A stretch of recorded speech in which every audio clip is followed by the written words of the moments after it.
지난 시간에 예수님은 유대인들과 논쟁 끝에 뭐라고 말씀을 하셨냐면 내가 아브라함이 나기 전부터 있었다라고 얘기했습니다. 그러니까 이 유대인들이 그 소리를 듣고 깜짝 놀랐죠. 그래서 이 예수님을 유대인들이 알아보지도 못하고 돌로 치려고 했습니다. 그래서 가까스로 그 자리를 피해서 성전을 빠져나오고 위기를 모면할 수 있었습니다. 그리고 그 이후에 이제 예수님이 길을 가시다가 맹인 한 사람을 만나게 됩니다. 오늘 바로 그 장면이죠. 그런데 이 맹인은 유대인들과는 달리 예수님을 만나고 놀라운 기적과 축복을 경험하게 됩니다. 유대인들은 예수님을 보고 화가 났습니다. 분노했습니다. 욕을 했습니다. 비난했습니다. 근데 이 맹인은 예수님을 거부한 것이 아니라 예수님을 만났습니다. 예수님을 만났어요. 받아들였습니다. 자, 예수님을 만나면, 예수님을 받아들이면 어떤 일이 일어나는가? 오늘 말씀을 함께 살펴보면서 예수를 만나는 은혜가 여러분에게 있기를 주님의 이름으로 축원합니다. 그래서 이 맹인이 누렸던 기적과 축복이 오늘 여러분에게 임하기를 다시 한번 주님의 이름으로 축원합니다. 자, 첫 번째, 예수님을 만났을 때 행복의 기준이 바뀌었어요.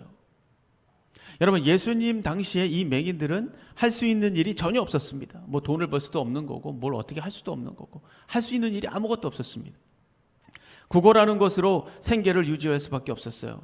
그래서 성전 근처에 이 맹인들이 많았다고 합니다. 왜냐하면 이 성전 근처에는 사람들이 많이 다녔기 때문이에요. 그리고 성전에 오는 사람들은 좀 마음이 어떻습니까? 좀 자비의 마음을 가지고 오잖아요. 그러니까 많이 돕는 거죠. 그래서 여기에 사람들이 많이 모였던 거죠. 예수님께서도 이 앞을 지나가시는데 한 맹인을 보게 됩니다. 근데 이 사람은 오늘 말씀처럼 날 때부터 앞을 보지 못했다. 1절 말씀을 보세요. 예수께서 길을 가실 때에 날 때부터 맹인된 사람을 보신지라. 그러니까 이 사람은 자기가 잘못한 것도 없고 실수한 것도 없고 뭐 선택의 여지도 없이 그냥 날 때부터 맹인이 되었던 사람이에요. 날 때부터 앞을 보지 못하는 거죠. 그러니까 제자들이 이것을 알고 예수님께 묻습니다. 2절 보세요. 제자들이 물어 이르되 라피오, 이 사람이 맹인으로 난 것이 누구의 죄로 인함이니까? 자기니까 그의 부모니까? 라고 묻습니다. 제자들이 이런 질문을 한 이유는 뭐냐면 당시의 유대인 중에는 사람이 어머니 뱃속에 있을 때도 죄를 지을 수 있다, 이런 믿음을 가지고 있었기 때문입니다. 또 헬라 철학 영향 때문에 악한 영혼과 선한 영혼이 이미 정해져 있다, 이런 믿음도 있었습니다. 그리고 이 유대인들은 성경을 잘못해서 부모의 죄가 상속된다, 이런 생각을 하고 있었어요. 대표적인 구절이 어디입니까? 출애굽기죠. 출애굽기 34장 7절에 인자를 천대까지 베풀며 악과 과실과 죄를 용서하리라. 그러나 벌을 면제하지는 아니하고 아버지 악행을 자손 3, 4대까지 보응하리라. 이 말씀이 한 두세 군데 나오거든요. 3, 4대까지 보응한다라는 말씀이 몇 군데 나옵니다. 그러니까 이 말씀을 가지고 죄가 상속이 되는구나, 이렇게 생각을 한 거예요. 근데 이 말씀은 사실 죄가 상속이 된다는 것을 말씀하시는 게 아니라 죄의 영향력이 그만큼 강력하다라는 것을 말씀하시는 거거든요. 죄의 영향력이 강력하기 때문에 자손들에게 악한 영향을 줄 수 있다. 죄를 경계해라, 이런 어떤 말씀이에요. 그런데 이 말씀을 이 유대인들이 확장을 시켜서 아버지가 잘못했기 때문에 너 병든 거야, 죄가 상속된다, 아버지가 잘못했기 때문에, 조상이 잘못했기 때문에 너 일이 안 풀리는 거야, 이런 식으로 이제 생각을 했던 것이죠. 그래서 모든 어떤 질병이나 우환이나 이런 모든 것들이 죄 때문이다. 죄. 저 조상들이 잘못해서 그래, 어머니가 잘못해서 그래, 아버지가 죄가 있는 거야, 아니면 자기 자신에게 뭐가 죄가 있는 거야, 이렇게 그냥 간편하게 치부를 해버린 거죠. 여러분, 우리도 이런 경향이 있지 않습니까? 갑자기 무슨 질병에 걸리거나 또 어려운 일을 당하거나 실패하거나 망해버리면 그러면 아주 간편하게 치부해버리죠. 저 사람 무슨 죄를 졌구나, 저 사람이 죄를 지어서 그렇다, 부모가 죄를 지어서 그렇다, 집안이 안 좋다, 모든 것이 조상 탓이다, 이런 잘못된 지식과 믿음을 갖게 되면 결국에는 우리의 삶을 좀먹는 거죠. 계속해서 이런 생각에 끌려다니는 거예요. 질병에서 벗어날 수가 없습니다. 죄의식 속에 살 수밖에 없어요. 그 속에서 벗어날 수가 없는 것이죠. 여러분 생각해 보세요. 만약에 이것이 진짜라면, 모든 것이 죄 때문이라면 세상에서 악하게 살면서 건강한 사람들이 얼마나 많아요? 그 사람들은 도대체 어떻게 된 거예요? 악하게 살면서 떵떵거리고 잘 먹고 잘 사는 사람들이 얼마나 많습니까? 이거 어떻게 해석을 할 겁니까? 때문에 우리는 이 모든 질병과 고난과 아픔을 단순하게 죄 때문이다 라고 단순하게 단정할 수 없다는 거죠. 그러니까 제자들은 잘못된 사고방식을 지금 갖고 있는 거예요. 이 제자들이 지금 그렇게 생각하는 거 아닙니까? 그러니까 너무도 쉽게 상대방을 단죄하고 있습니다. 그리고 또 한 가지, 이 제자들은 이 맹인을 잘 알지도 못해요. 어떤 사람인지 모릅니다. 그런데 보자마자 죄인 취급을 하고 있어요. 이 사람 알지도 못해. 그리고 이 사람은 아무 짓도 안 했어요. 이 맹인이 뭐 제자들을 귀찮게 한 것도 아니고 욕을 한 것도 아니고 아무 일도 하지 않았습니다. 그저 맹인은 침묵하고 있었어요. 그런데 제자들은 아무 근거도 없이 이 맹인을 죄인이라고 정죄하고 그렇게 생각하고 있었습니다. 하지만 여러분 생각해 보세요. 지금 가장 중요한 게 뭡니까? 누구의 죄 때문에 이렇게 됐는가? 이게 아니에요. 가장 중요한 것은 뭐냐면, 이 시간 가장 중요한 것은 뭐냐면 이 맹인이죠. 맹인. 제자들은 사실 이 맹인에게는 관심이 없잖아요. 이 맹인이 얼마나 힘든 삶을 살고 있는지, 앞으로 어떻게 살아야 되는지, 어떤 고통이 있는지, 어떤 걱정거리가 있는지, 어디가 불편한지, 이 맹인의 아픔과 고난과 눈물에 대해서는 관심이 없는 겁니다. 여러분, 우리는 다른 사람의 질병과 고난과 아픔을 보게 되면 자꾸 뭔가를 해석하려고 그래요. 이래서 저 사람은 저런 거야. 저래서 저 사람은 저런 거야. 뭐 이러면서 나름대로 판단하고 정죄하고. 그러나 중요한 것은 뭐냐? 그게 중요한 게 아니에요. 왜 그렇게 되는 게 중요한 게 아닙니다. 중요한 건 뭐예요? 고난의 이 원인을 분석하는 게 중요한 게 아니라, 중요한 것은 뭐냐면 그 아픔을 오롯이 감당하면서 신음하고 있는 그 한 영혼이에요. 고난의 원인과 이유가 여러분, 우리 눈에 훤히 보일 정도 그렇게 간단합니까? 우리 인생이 그렇게 단순합니까? 아닙니다. 아니에요. 쉽게 함부로 우리가 판단하고 결론 지을 수 없습니다. 그렇게 우리 인생이 단순하지 않습니다. 예수님께서 제자들의 이런 질문을 듣고 이제 드디어 말씀을 하십니다. 3절 보세요. 우리 다 같이 한번 읽어볼까요? 3절 다 같이 시작.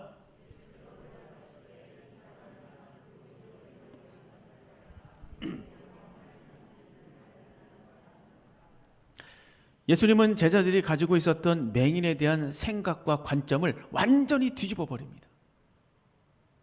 완전히 뒤집어 버려요.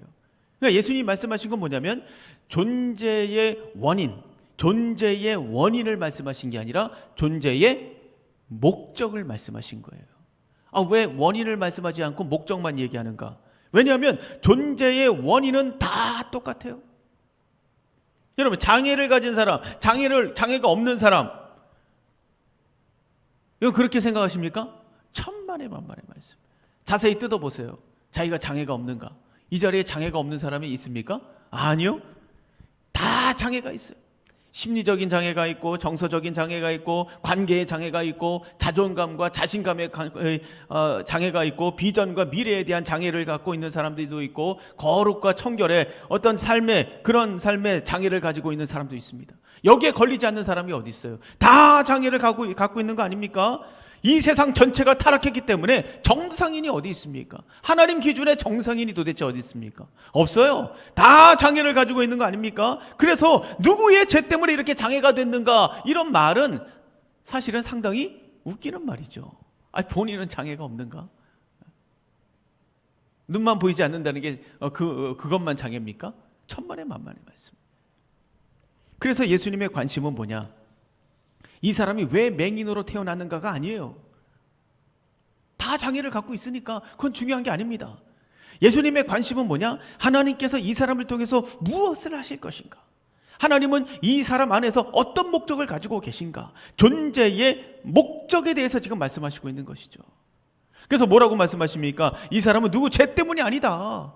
하나님이 하시는 일을 나타내기 위해서 태어났다라고 말씀하셨습니다. 한마디로 하나님의 영광을 위해서 태어났다는 거예요.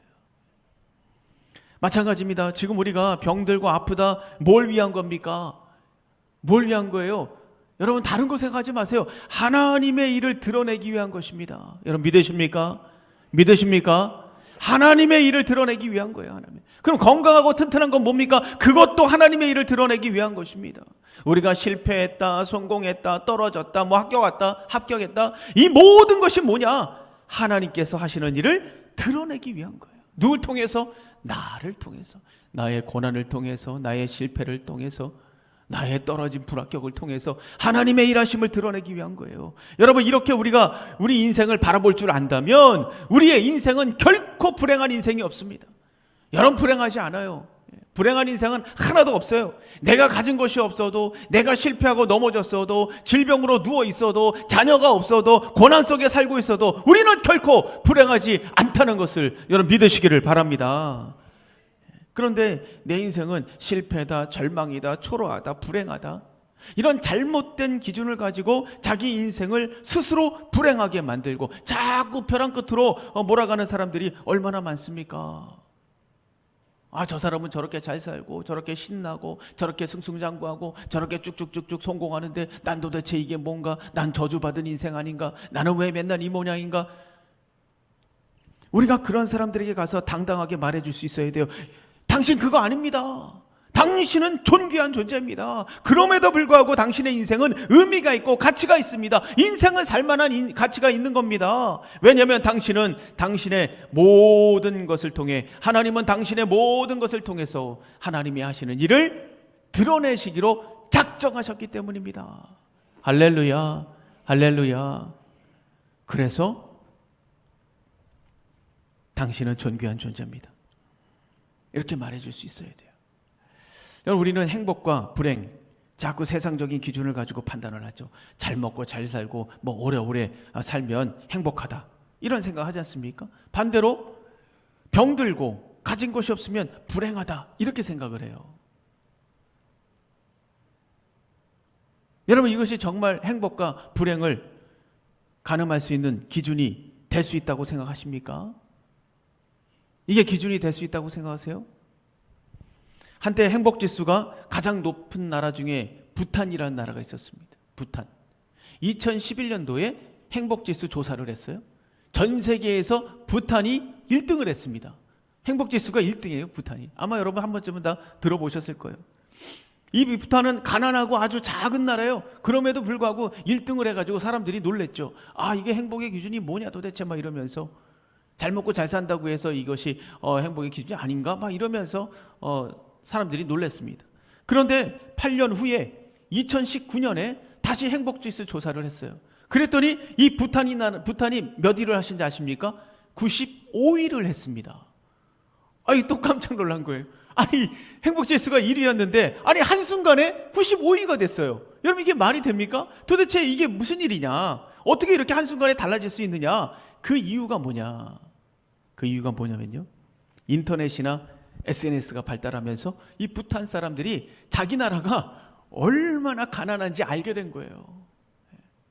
야, 다른 나라 보니까 우리나라는 이거 완전히 가난이구나. 가난. 그러면서 다른 나라와 비교하기 시작했다는 거죠. 그러면서 행복지수가 95위로 떨어져 버렸어요. 다시 말하면 이 무슨 말입니까? 부탄 사람들의 가치관이 달라진 거예요. SNS, 인터넷 이런 거 보면서 가치관이 달라진 겁니다. 그들의 삶은 그대로예요. 가치관이 달라졌기 때문에 행복과 불행이 달라진 거예요. 그러니까 이 행복과 불행이라는 이 기준은 이건 뭐냐? 이 행복과 불행의 기준, 이것은 기준의 문제라는 거죠. 기준의 문제. 어떤 기준을 가지고 있느냐에 따라서 우리의 행복과 불행이 왔다 갔다 할 수 있다는 거예요. 여러분, 우리는 어떤 기준을 가지고 살아야 됩니까? 어떤 기준이 진리입니까? 세상 사람들처럼 잘 먹고 잘 살고 오래 살면 그게 행복입니까? 아니, 그렇다면 예수님은 가장 불행한 사람이죠. 그렇잖아요? 우리는 성경에서 그 기준을 찾아야 돼요. 성경에서. 정말 행복한 것이 무엇이냐? 성경은 뭐라고 얘기합니까? 성경은 하나님 안에 있는 것이 행복이다라고 말씀하시고 있어요.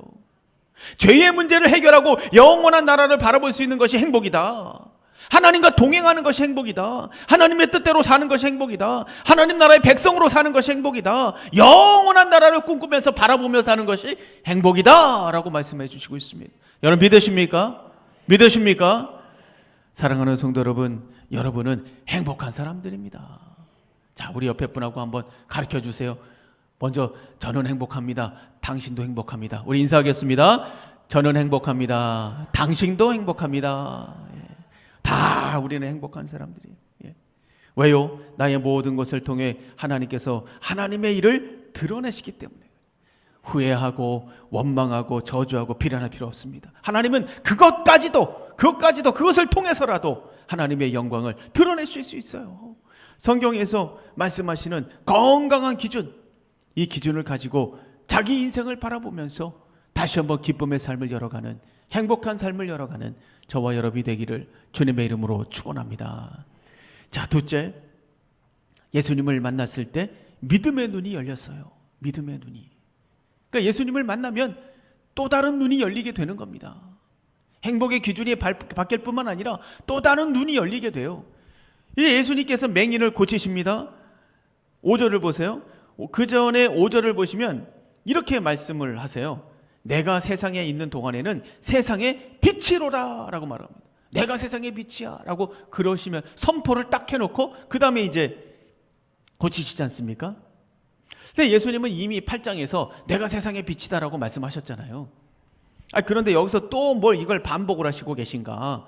왜 이걸 자꾸 말씀하시는가? 그 이유가 뭐겠습니까? 지금 이 맹인을 고치는 것이 단순히 육신의 눈만 뜨게 하는 것이 아니다라는 것을 보여주시는 거예요. 그렇지 않습니까? 내가 세상의 빛이다 라고 하면서 고치신다? 눈을 뜨게 하는 것이 어떤 육신의 눈만이 아니라 또 다른 의미가 있다. 이것을 복선을 깔고 지금 고치시는 것이죠. 다시 말하면 영적인 소경을 밝히시는 진정한 치유자로 이 세상에 오셨다. 이걸 말씀하시는 거예요. 영적인 소경들. 하나님을 알아보지 못하고 예수님을 알아보지 못하고 영원한 생명이 있는 곳을 보지 못하는 영적인 소경들. 그래서 이것은 단순히 맹인을 고치는 것이 아니고 세상의 치유자로 오셨다라는 것을 보여주시는 거죠. 그래서 세상의 빛이라고 다시 한번 선포하고 계신 거예요. 자, 그런데 고치는 방법이 좀 특별합니다. 6절, 7절 보세요. 우리 6절, 7절 다 같이 한번 읽어보겠습니다. 6절, 7절 다 같이 시작.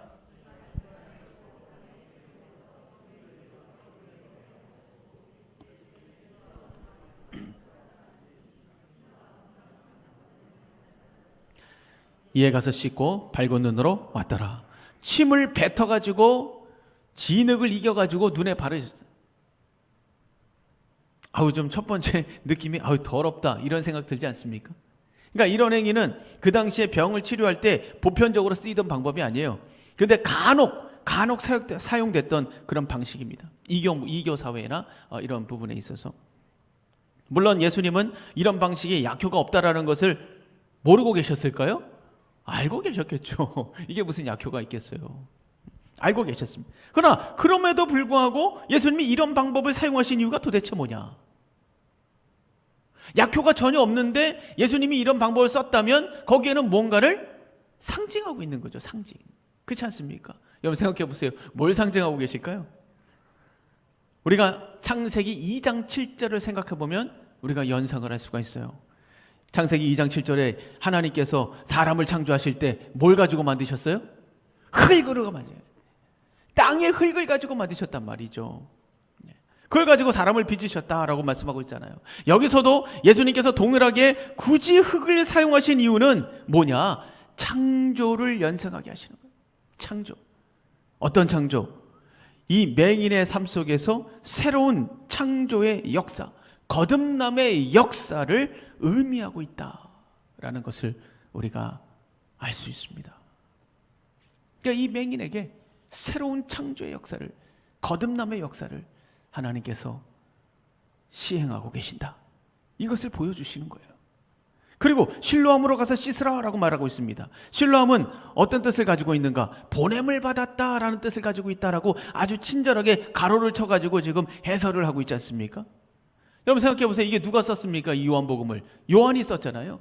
요한이 왜 이렇게 해설을 달았을까? 요한복음은 그 대상이 누굽니까? 이방인들이에요. 이방인들. 그러니까 이방인들은 예루살렘 잘 모릅니다. 예루살렘의 그 지리를 잘 모르잖아요. 이 실로암 여기가 뭔지 잘 몰라요. 그래서 그들의 이해를 돕기 위해서 해설을 다른 거예요. 그러나 그것뿐만이 아니라 이것은 단순한 해설이 아니라는 거죠.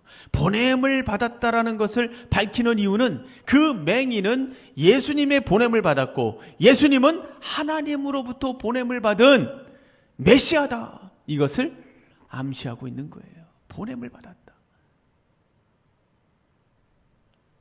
자, 이렇게 보면 여러분 생각해 보세요. 침을 뱉어서 진흙을 만드신 것도, 그것을 눈에 바른 것도, 또 실로암으로 가서 씻으라고 말씀하신 것도 우연이 없는 겁니다.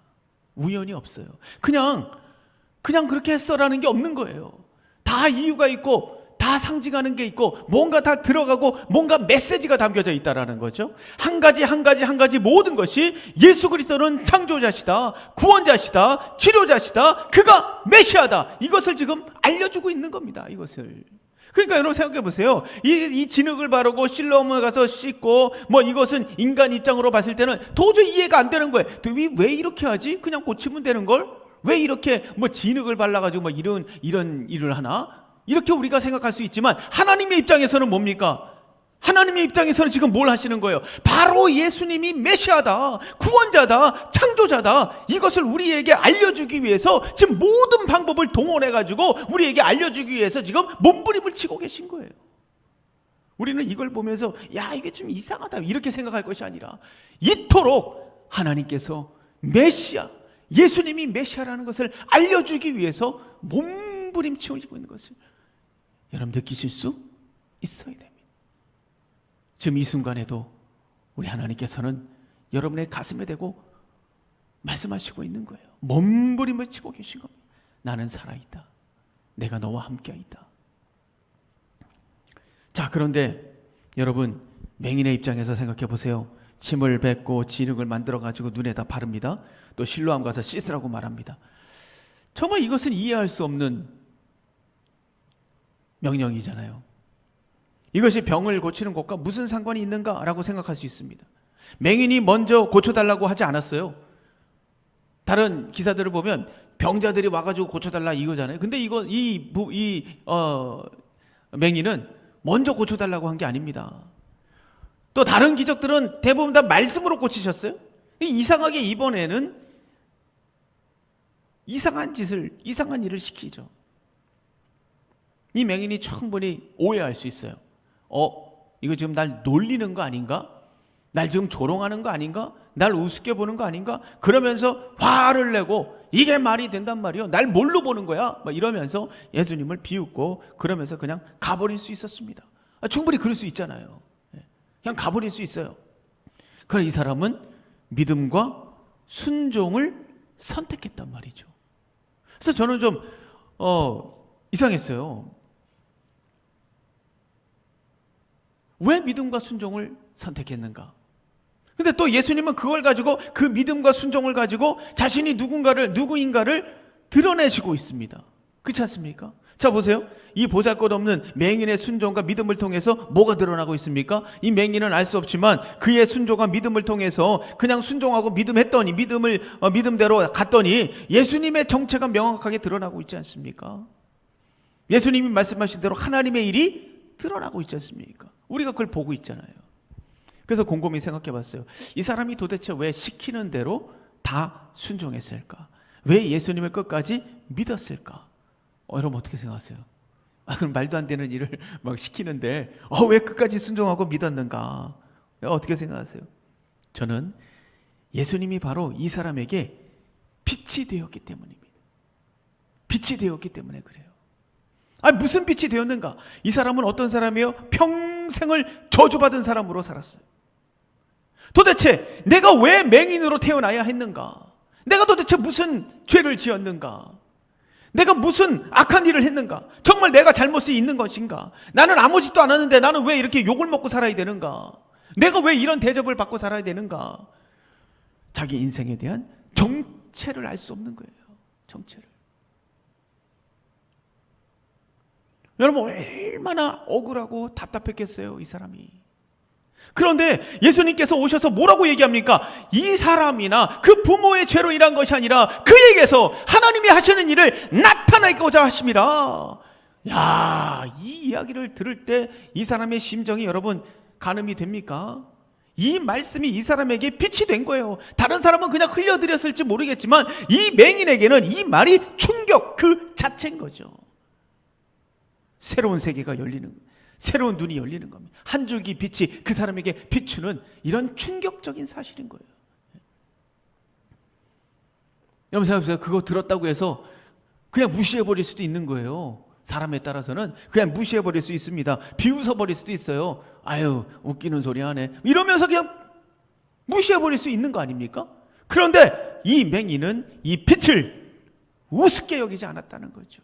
그 빛을 잡았습니다. 잡았어요.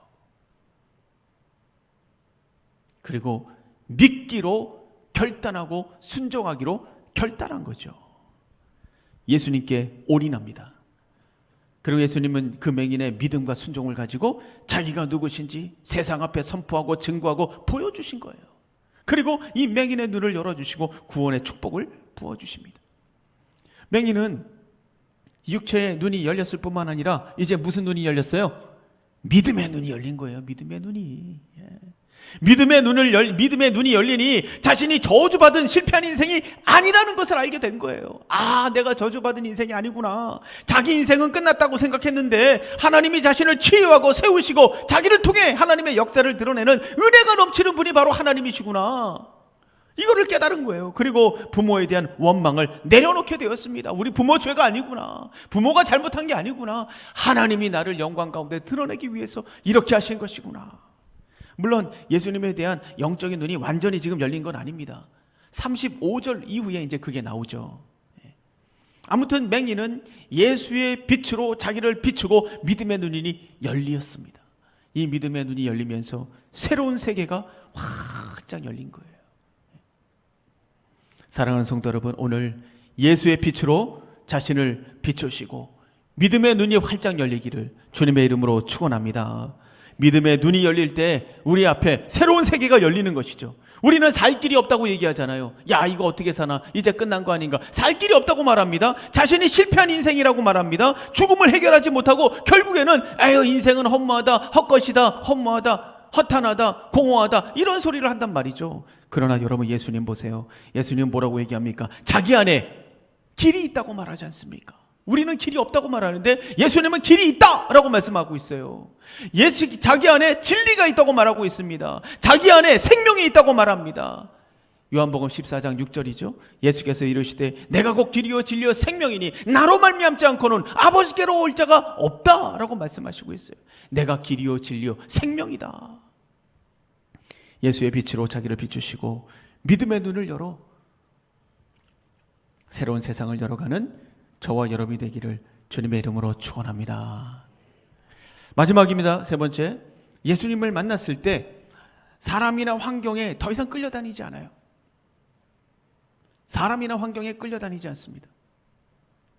아마도 맹인이 눈을 뜨게 된 것이 예수님께서 계시는 현장에서 바로 일어났던 일이 아니었기 때문에 사람들은 이 사람이 어떻게 눈을 뜨게 됐는지 알지 못했던 것 같아요.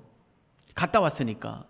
이미 예수님은 이제 가시고 이 사람이 어떻게 눈을 뜨게 됐는가? 논쟁이 일어났습니다. 눈을 뜬 사람을 보면서 어떤 사람은 이 사람이 앉아서 구걸하던 사람이 아니다, 딴 사람이다 라고 얘기했어요. 어떤 사람은 아니다, 이 사람이야, 이 사람 맞아, 비슷해, 이렇게 얘기를 했습니다. 이 사람은 내가 바로 그 사람이다 라고 얘기를 했어요. 그런데도 그걸 가지고 자꾸 이제 그건 믿지도 않고 논쟁이 벌어진 거예요.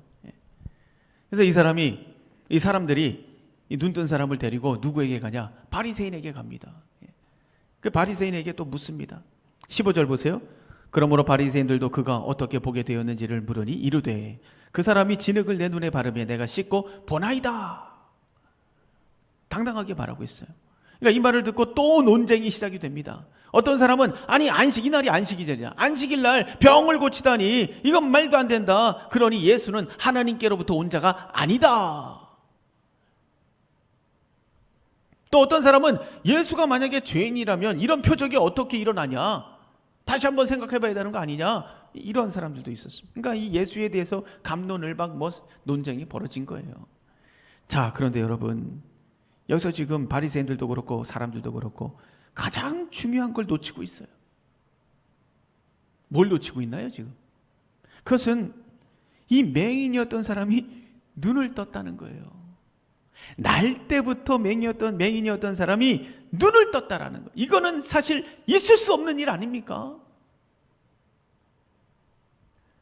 이 맹인이 이게 얼마나 기뻤을까요? 그렇다면 먼저 우리가 함께 기뻐해야죠. 박수를 쳐주고 축하하고 기뻐하고 잔치를 벌이고, 이게 정상 아닙니까? 그런데 보세요, 지금 이 사람들이 어떻게 하고 있어요? 이 사람들은 맹인이었던 사람, 이 사람에게는 관심도 없어요. 눈을 뜬 사람은 너무 기쁘고 즐거운데 이 사람을 붙잡아다가 이리저리 끌고 다니면서 마침 죄인 취급을 하고 있지 않습니까? 무슨 큰 죄나 저지른 사람처럼 이 사람을 끌고 다니는 거예요. 그래, 이 사람 마음이 어떻겠어요? 화가 나지 않겠습니까? 시달리고 귀찮고 억울한 마음에 대충 말해버릴 수도 있어요. 그래. 그러면서 이 사람들이 듣고 싶은 말이 있을 거 아니에요. 예. 그 거짓말할 수 있었어요. 아주 귀찮으니까, 화가 나니까. 그래, 니들 말이 맞다, 니들 말이 많아, 난 모르겠다. 그러면서 거짓말을 하고 대충 마무리하고 집으로 가버릴 수 있어요. 그러나 여러분, 눈뜬 사람이 뭐라고 얘기하는지 보세요. 우리가 방금 읽은 15절, 그 사람이 진흙을 내 눈에 바르며 내가 씻고 보나이다. 그리고 17절 중간에 보세요. 17절 중간에 너는 그를 어떠한 사람이라 하느냐? 대답하되 선지자다. 흔들림 없이 예수를 고백하고 있습니다. 여러분, 예수를 믿고 가장 큰 축복이 뭡니까? 눈을 뜬 거예요. 여러분, 예수를 만나고 갖게 되는 가장 큰 축복, 이 사람에게 눈을 뜬 겁니까? 맹인이 눈을 떴어도 언젠가는 눈을 감잖아요. 죽음 앞에 눈을 감지 않습니까? 나사로 다시 살아났지만 지금도 살아있나요? 아니죠. 죽었어요. 눈을 떴지만 언젠가는 감고, 살았지만 언젠가는 죽습니다. 때문에 눈을 뜬 것이 기적이 아니라 예수를 믿게 된 것이 기적인 줄로 믿습니다. 여러분, 예수를 믿은 게 기적이에요. 하나님의 백성이 된 게 기적이고 축복이고, 새로운 세계가 열린 것이 축복이고, 하나님의 영광을 드러내게 된 것이 기적이고, 하나님과 동행하는 삶을 사는 것이 기적이라는 것을 여러분 믿으시기를 바랍니다. 이것을 깨달았을 때 어떤 사람도 어떤 환경도 우리를 흔들 수 없습니다. 정의합니다. 예수님을 만나면 행복의 기준이 바뀌면서 자기 인생이 얼마나 귀한지를 이제 깨닫게 되는 거예요. 예수님을 만나면 믿음의 눈이 열리고 새로운 세상이 열리게 됩니다. 또 예수님을 만나면 그 어떤 사람도 그 어떤 환경도 우리를 흔들 수 없어요. 여러분 인생이 초라합니까? 실패한 인생이라고 생각이 됩니까? 병들어서 모든 것이 다 끝났다고 생각이 됩니까? 아닙니다. 하나님은 그것을 통해서도 하나님의 일을 드러내실 수 있습니다. 내 모든 것이 하나님을 위해 사용될 수 있다? 이것보다 위대한 것이 어디 있습니까? 나의 병든 것을, 나의 고난, 나의 초라함, 이것까지도 하나님께서 하나님의 영광을 드러내는 소재로, 도구로 사용할 수 있다? 내가 쓰임받을 수 있다? 여러분, 이것보다 더 위대한 게 어디 있어요? 사랑하는 성도 여러분, 무슨 일을 당하든지 어떤 환경에 처하든지 감사하시면서 열심히 사시기 바랍니다. 왜냐하면 나의 모든 것을 통해, 실패와 고난을 통해서라도 하나님은 영광을 받으시기 때문이에요. 이 믿음이 여러분의 미래를 열어가기를 주님의 이름으로 축원합니다.